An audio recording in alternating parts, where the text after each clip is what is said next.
Israel Zionist സേന ഗസയിൽ നടത്തുന്ന വംശഹത്യ അവസാനിപ്പിക്കണമെന്നാവശ്യപ്പെട്ടും സഹായം എത്തിക്കാനും വേണ്ടി പുറപ്പെട്ട ഗ്ലോബൽ സുമുദ് ഫ്ലോട്ടില കപ്പൽ യാത്രയ്ക്ക് നേരെ വീണ്ടും ആക്രമണം നടത്തിയിരിക്കുകയാണ് ഇസ്രായേൽ. എന്നാൽ ഈ ആക്രമണം ഇസ്രായേലിന് തന്നെ തിരിച്ചടിയാകുന്ന കാഴ്ചയാണ് പിന്നീട് ലോകം കണ്ടത്.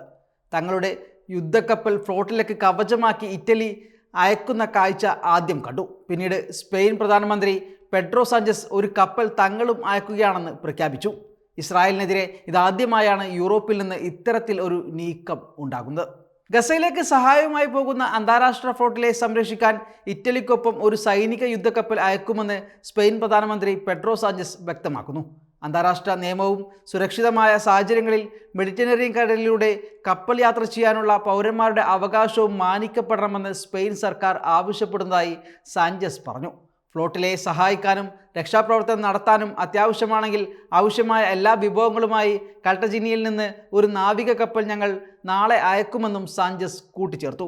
കപ്പൽ ഗ്രീസിൽ നിന്ന് ഡ്രോൺ ആക്രമണത്തിനിരയായ സാഹചര്യത്തിലാണ് സാഞ്ചസിൻ്റെ പ്രതികരണമുണ്ടാകുന്നത്.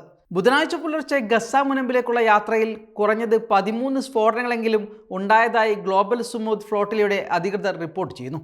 51 ചെറുകപ്പലുകളടങ്ങിയ ഗ്ലോബൽ സുമുദ് ഫ്ലോട്ടില ഗ്രീക്ക് ദ്വീപായ ക്രെറ്റെ തീരത്ത് നിന്ന് പുറപ്പെട്ട ഉടനെയാണ് ആക്രമണം ഉണ്ടായത്. ഡ്രോണുകൾ കപ്പലുകൾക്ക് മുകളിൽ പറന്നതോടെ സ്ഫോടനങ്ങളും ആശയവിനിമയ സംവിധാനങ്ങളും തടസ്സപ്പെട്ടതായി ഗ്ലോബൽ സുമുദ് ഫ്ലോട്ടില റിപ്പോർട്ട് ചെയ്തു.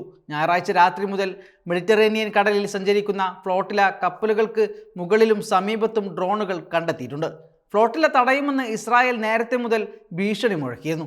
ജൂൺ ജൂലൈ മാസങ്ങളിൽ പുറപ്പെട്ട ഫ്ലോട്ടിലുകളെ ഇസ്രായേൽ ആക്രമിക്കുകയും പിന്നാലെ യാത്രികരെ നാടുകടത്തുകയും ചെയ്തിരുന്നു.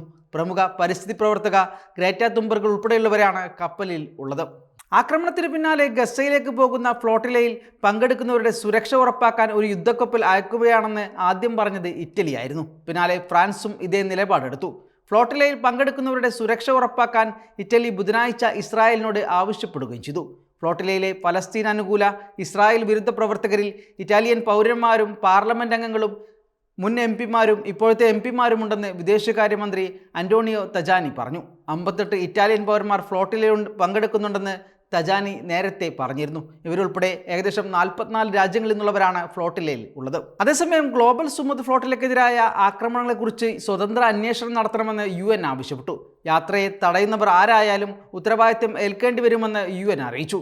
ഡ്രോണുകളും മറ്റ് വസ്തുക്കളും ഫ്ലോട്ടിലയിൽ നടത്തിയ ആക്രമണങ്ങളെയും ഉപദ്രവങ്ങളെയും കുറിച്ച് സ്വതന്ത്രവും നിഷ്പക്ഷവും സമഗ്രവുമായ അന്വേഷണം നടത്തണമെന്ന് UN മനുഷ്യാവകാശ ഓഫീസ് വക്താവ് തമീൻ അൽ കീതൻ പ്രസ്താവനയിൽ വ്യക്തമാക്കി.